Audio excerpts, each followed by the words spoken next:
pasión por la educación y cultura llega a sus hogares con Encuentro con la Ciencia, con el científico Modesto Montoya. Bienvenidos a Encuentro con la Ciencia.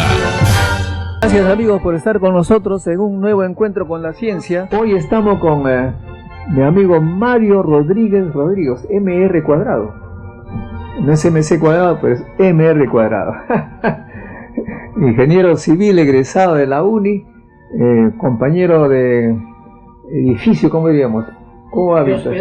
Hospedaje en la Universidad de Ingeniería, en la urbanización Ingeniería de la Universidad Nacional de Ingeniería, allá por los años 70, qué barbaridad, no cuánto. Cuando éramos estudiantes de la UNI, muy divertidas historias en ese lugar. Estábamos en la azotea de un edificio mirando los alrededores. Gracias Mario por estar con nosotros. Vienes de México. Sí, bueno, es un gusto, ¿no? Estar en mi país de origen y tratar de compartir algunas experiencias o comentarios que podrían ayudarme en general. De modo que tú has estado en México haciendo un doctorado en ingeniería civil. Bueno, así empecé, ¿no? Hace ya buen rato. Y... Pocos doctores en ingeniería civil hay en el Perú. El rector de la UNI lo es, ¿no? Sí, y el ministro de Vivienda, Ya no está. El actual. No, ya no está, me parece. ¿Estrada lo sacaron? Estrada, ¿verdad? Claro, No, sí, también, sí, el anterior también. Aquí yo sé que ustedes, los doctores en ingeniería civil, creo que son ya presidenciales prácticamente, porque hay uno que no es doctor, pero es presidente. Claro. O sea que tú estás en tu época, los ingenieros civiles están. Antes eran los economistas, ahora son los ingenieros civiles. Está mejor, esto está mejorando, porque los economistas nos hablan siempre por qué fracasa el ministro de Economía, pero cuando les toca a ellos, los otros lo critican porque casi nunca funciona la economía. Yo tengo otra versión del economista que pasa el 50% de su tiempo exponiendo un plan de desarrollo económico y el otro 50% exponiendo por qué falló el plan. Exactamente. Bueno, no es pues una ciencia exacta, es una ciencia, no sé cómo explicar eso, porque francamente lo que han hecho los economistas con nuestro país realmente es para llorar. Y actualmente estamos pues en una especie de baja en la producción. Las explicaciones son múltiples según ellos, pero para nosotros, los que sabemos un poquito y tenemos algunos años, la explicación es súper simple. Sí, bueno, no hemos puesto suficiente recurso en el campo de la educación. O sea, no hemos creado generaciones de muchachos con conocimiento para generar productos de alto valor agregado, y prácticamente estamos desde hace siglos ya preocupadísimos por el precio de los minerales o por tratar de extraer los recursos naturales y prácticamente regalarlos pues a cambio de una propina que nos permite sobrevivir. Y el tema de educación entonces es fundamental. ¿No es cierto, Mario? Cuéntanos un poco cuál es tu visión respecto a este tema. Bueno, es que cuando uno ve países desarrollados se da cuenta que la importancia que se le da a la importación es tremenda comparada con nuestros países en Latinoamérica, empezando desde la educación preescolar, en donde realmente se estimula a los niños, estamos hablando de menos de 5 años, se estimula para desarrollar habilidades que después van a aplicar, ¿no? Y hay teorías de que efectivamente si esa estimulación no se hace hasta esa edad temprana, ya después es más complicado, ¿no? Que se tenga una persona hábil o con actitudes, digamos, buenas de estudio, ¿no? Ya es más complicado. Y esa educación, tú dices, tiene que ser a partir prácticamente preescolar, o sea, apenas nace ya es un alumno del mundo, y la maestra más cercana es la madre. Tú tenías esa suerte increíble, tu madre era educadora. Bueno, yo soy una excepción. Creo que así como hay gente que dice, no, pues yo tengo una familia que tiene mucho dinero y tal, pues yo tuve una madre fue maestra en nivel primario, luego secundario, y nos dio cosas que después me di cuenta que eran poco frecuentes, ¿no? Nos daba novelas de Julio Verne o Alejandro Dumas, y teníamos 8 o 10 años y teníamos que leer en vacaciones. Y yo cuando después me di cuenta que eso no era normal, porque Pero a ti era normal. Oye, qué curioso. leer a Julio Verne, por ejemplo, nos hizo leer a todas las obras. Entonces, cuando tú lees a Julio Verne te das cuenta de que pues la imaginación es grande, ¿no? Y la imaginación es súper necesaria ahora para generar productos innovadores. ¿No es Exactamente. cierto? Sin imaginación estaríamos haciendo lo mismo que los griegos. Exactamente. Pero por otro lado, la educación también tiene sus bemoles, porque depende cómo los educas. Algunos los educan para ser memoristas, ¿te acuerdas? En la escuela a veces nos decían, ya lo sé de memoria, era como un orgullo de los muchachos, lo sé de memoria. Eso ya no es el caso, no. Estamos en otra época, más bien ahora se necesita una educación que forme espíritus críticos, que piensen. En Estados Unidos le dicen fuera de la caja, Claro. que no estén encajonados. En tu caso, a lo largo de tu historia en educación, ¿en qué momento viste esa necesidad de romper esos esquemas? Bueno, mira, cuando yo acabé mi maestría en México, dije voy a estudiar inglés en Estados Unidos, y llegué por primera vez a ese país y me di cuenta de la diferencia del nivel de educación, ¿no? Universidades estatales, pero con excelentes recursos, que para pagar bien a los profesores y para tener laboratorios, instalaciones, equipos, etcétera, que ayuden a la formación del estudiante y de la investigación, ¿no? Porque la educación aislada como tal, sin investigación, no la veo yo que sea beneficiosa para un país, ¿no? La investigación significa generar conocimientos nuevos sobre lo que existe, porque Exacto. si tú te repites y te repites, prácticamente estás en cero. Precisamente de eso estábamos hablando la vez pasada con un colega. Decía, ¿por qué a veces hay países que entran en crisis de crecimiento? Porque durante 2 años no han generado productos innovadores, no han creado nada nuevo. Para hacerlo más claro, supongan ustedes que se compran, o hace 3 años se compraron una computadora con determinada velocidad, memoria, etc. Y que ahora uno va al mercado y encuentra computadoras con la misma velocidad, la misma capacidad de memoria. ¿Te comprarías una nueva?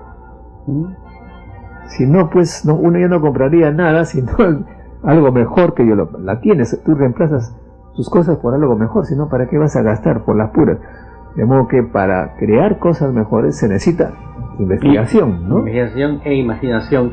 Y un caso que lo veo como que más cercano a nuestra cultura occidental en esta descripción de la importancia de la investigación y la imaginación es el caso del creador del Apple, ¿no? Ellos eran 2 jóvenes que se dedicaron de lleno a crear algo nuevo, y no sé si sabían a dónde iban a llegar, pero pues crecieron tremendamente. Acaban de terminar en California un edificio de forma muy peculiar, gigante, para que durante un terremoto este edificio, donde están los equipos de desarrollo electrónico, que lo que se hace a ese nivel de computación, durante el terremoto no tengan ningún daño, ¿no? Bueno. Entonces ellos se proyectan pues en todo nivel a lograr la mejor solución, ¿no? Hablando de terremotos, has estado en Japón. Y allí hay muchos terremotos. ¿Te tomó un terremoto? Bueno, en realidad no me tomó, lamentablemente. Y digo lamentablemente porque nosotros, bueno, en el área donde yo estoy, aprendemos mucho observando los efectos de los terremotos. Mi área es, como objetivo tiene el lograr estructuras en general, que pueden ser edificios, puentes, tanques de almacenamiento, todo lo que sea infraestructura y edificaciones. Se tiene el objetivo de lograr que después de un terremoto puedan ser utilizadas sin mucha dificultad. Y eso implica no solamente conocer el tipo de terremoto que se va a tener, lo cual es todavía muy, muy difícil, sino también tener una buena estructura, ¿no? Que sea capaz de resistir el terremoto.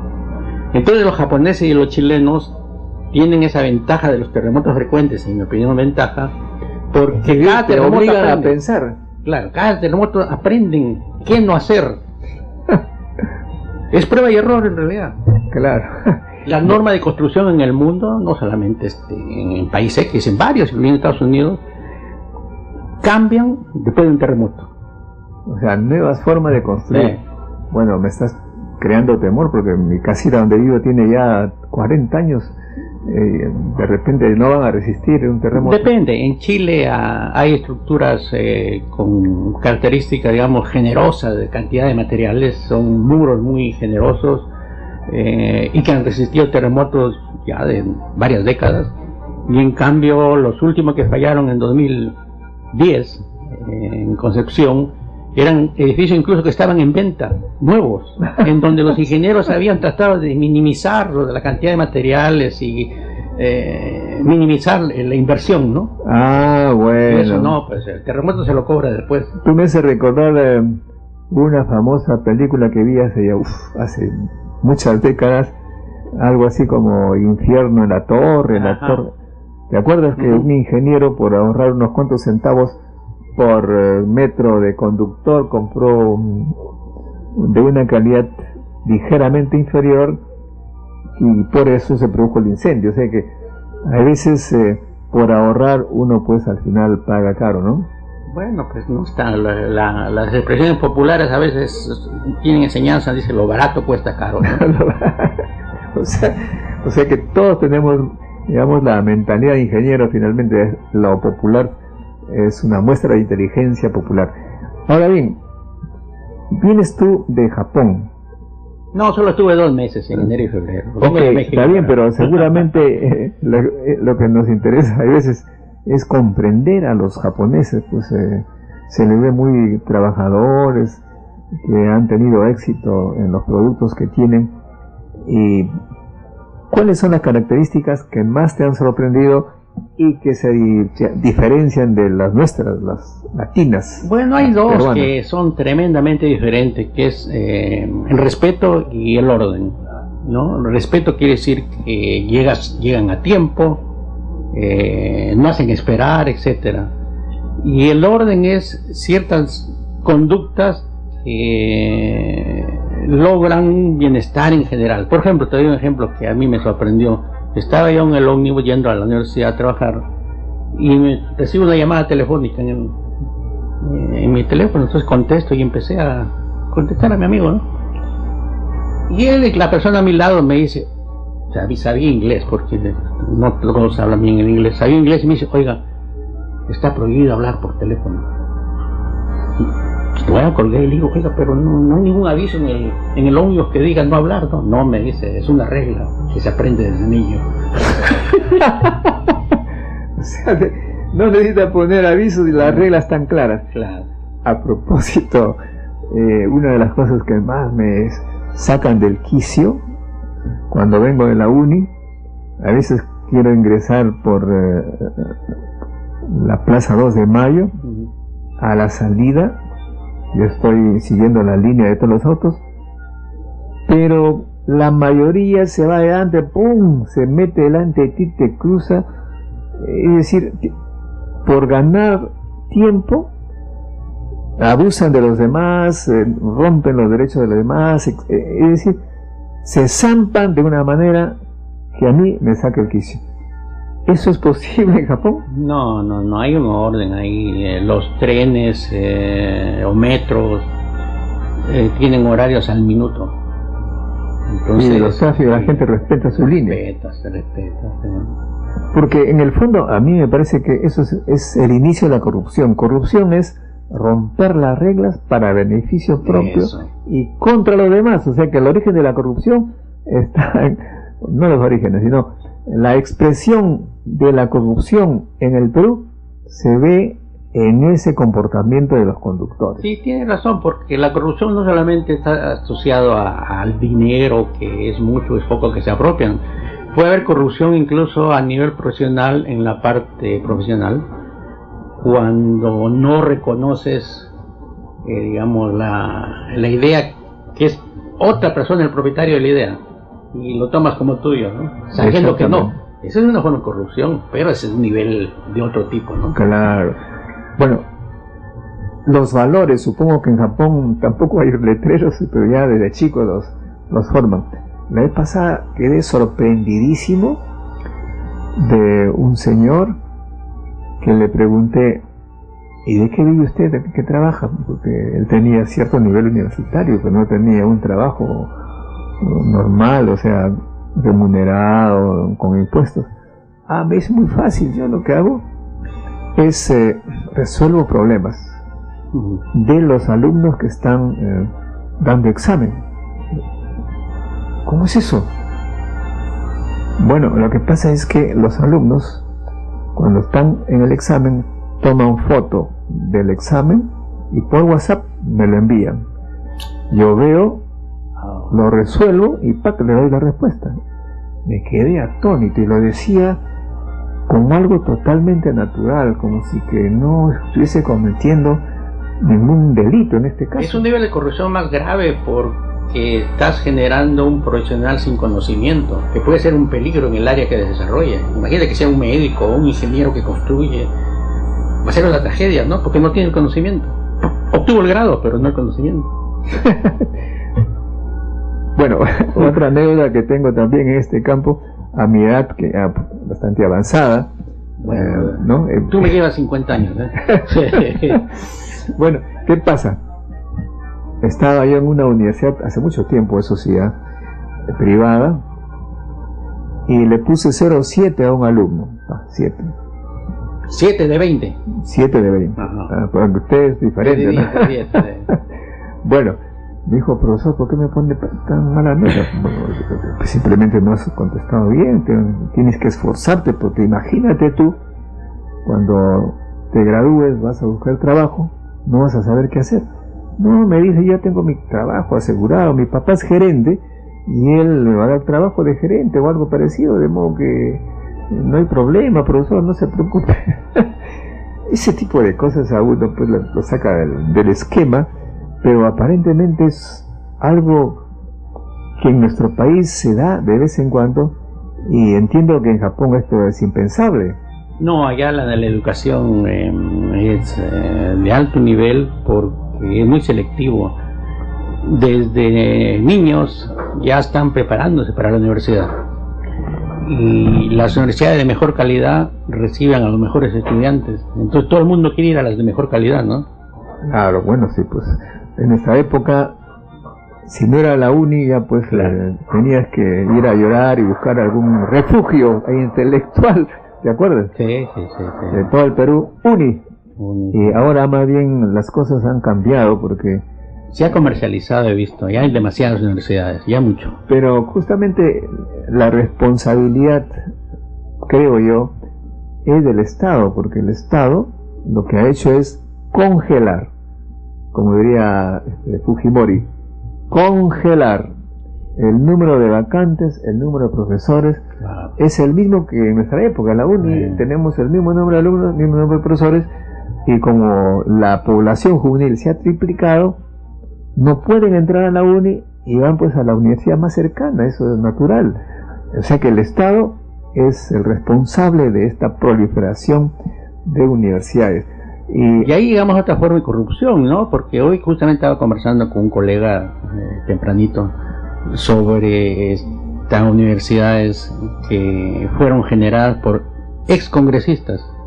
Así es. ¿Te das cuenta? En lugar de que el congresista se aboque a resolver los problemas de los demás, estoy resolviendo el mío, ¿no? Voy a poner mi universidad. Y es obvio que eso no es ético ni está bien, ¿no?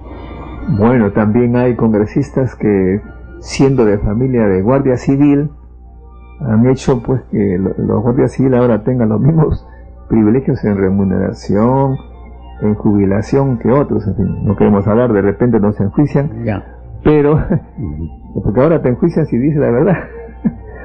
En el fin. Bueno, dice, la verdad nos hará libre, ¿no? Es famosa esa frase, ¿no? Ahora, el tema de México, te llaman de México de repente. Bueno, el tema hoy en día, estimado Mario, es la educación. Y en Japón, como tú has estado allí, de repente te has enterado, ¿cómo va este asunto de las universidades privadas? ¿Hay universidades privadas?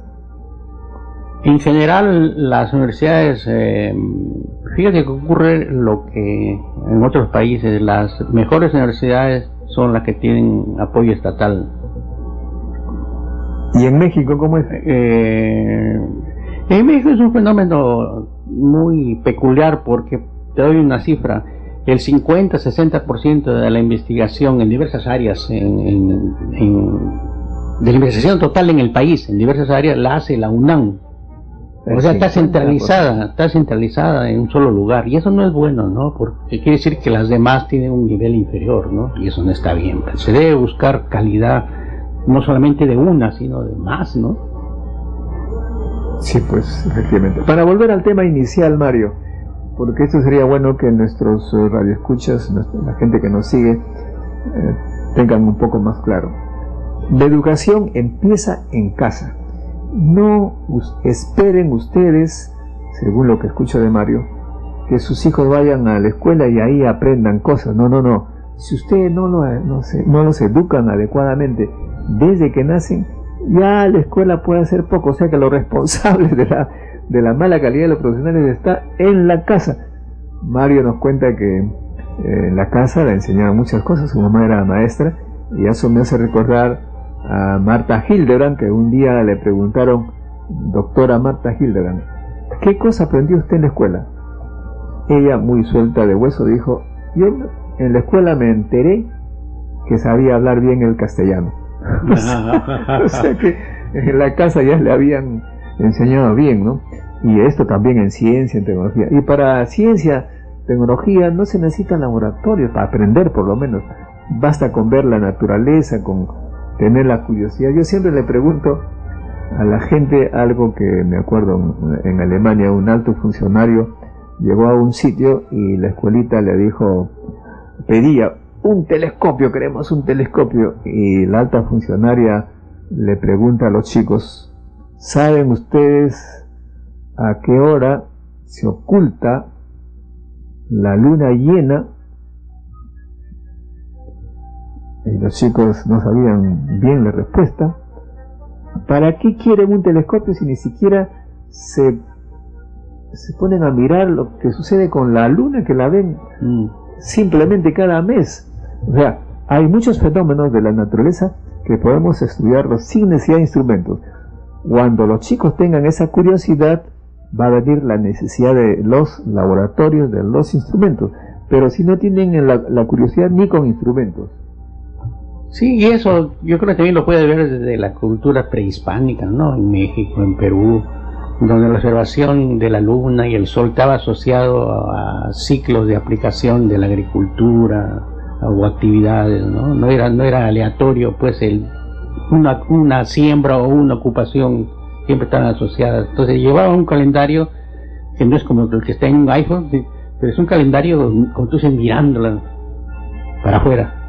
Ciertamente, y además, contrario a lo que mucha gente piensa, que los españoles nos trajeron la cultura, la civilización, más bien nos volvieron un poquito más tontos, ¿eh? Porque miren, cuando venía un huayco en la época de los pre-incas, no sé a partir de qué año, no había gran problema porque ellos sabían perfectamente que las construcciones tenían que hacerlas en la falda de los cerros, lejos del valle, lejos donde pasaba el huayco.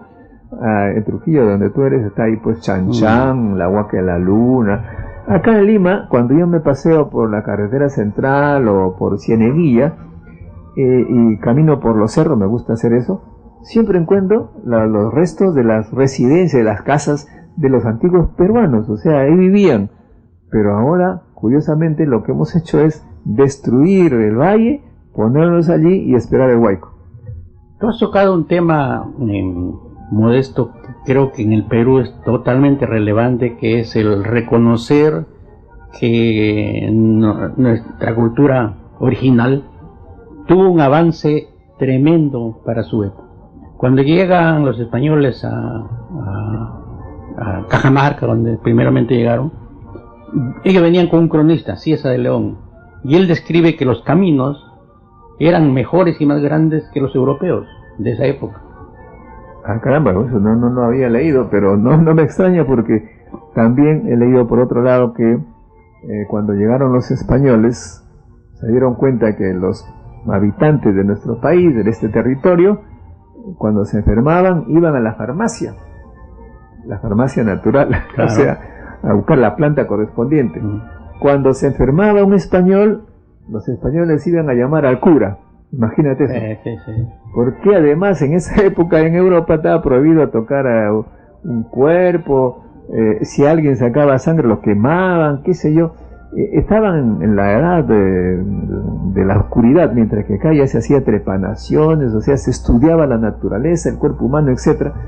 De modo que eso también es bueno que los peruanos sepamos que nuestra cultura, como tú le llamas, originaria, era de altísima calidad, y qué pena pues que esto se haya destruido porque vino una colonia que se dedicó a lo que le llaman la extirpación de idolatrías, que no es otra cosa que la extirpación de la cultura que nos hubiera sacado, que no nos hubiera permitido que estemos en esta situación de pobreza.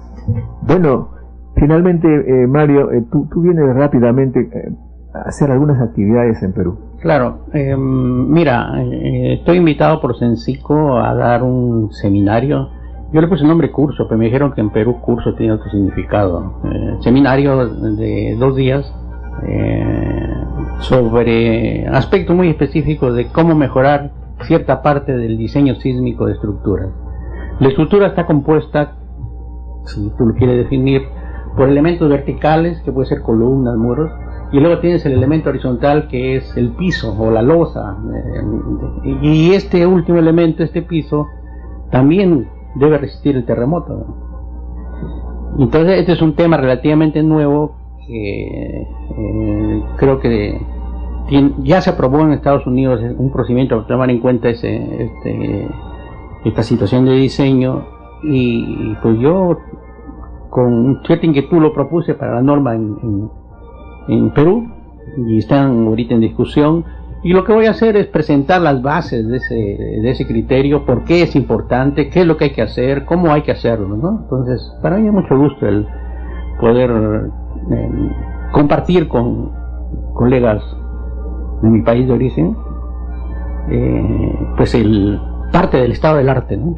Me parece muy bien, y gracias también por estar aquí en nuestro programa Encuentro con la Ciencia, que es pues el punto por donde pasan nuestros amigos que están residiendo en el extranjero y bueno, tienen esa generosidad de hablar con nosotros. Dicho sea de paso, antes que me olvide, el 30 de julio empieza el Encuentro Científico Internacional en el Teatro en la Uni, y ahí vienen también expositores de gran valor. Mario desafortunadamente ya se regresa a México, pero hay chicos extraordinarios. Por ejemplo, hay un joven que acaba en junio de publicar un artículo con un premio Nobel sobre un tema que tiene que ver con la tecnología que sirve para leer los discos duros con la velocidad que nosotros conocemos. Imagínense ustedes, él después de escribir un artículo a la limón con un premio Nobel, viene a explicarnos qué fue, de qué se trató, etcétera. Es un gran lujo, y todo eso gratuito gracias a la colaboración de la Universidad de Ingeniería, la Universidad Ricardo Palma, que nos presta gratuitamente, por supuesto, todos sus auditorios, que son 7. En fin, es un gran evento, no se pierdan, es gratuito. Ingresen e inscríbanse en la página web www.encuentrocientificointernacional.org. Gracias, Mario, nos están haciendo señas casi obscenas para terminar. Gracias, Modesto, por invitarme. Será con nosotros entonces hasta un próximo Encuentro con la Ciencia.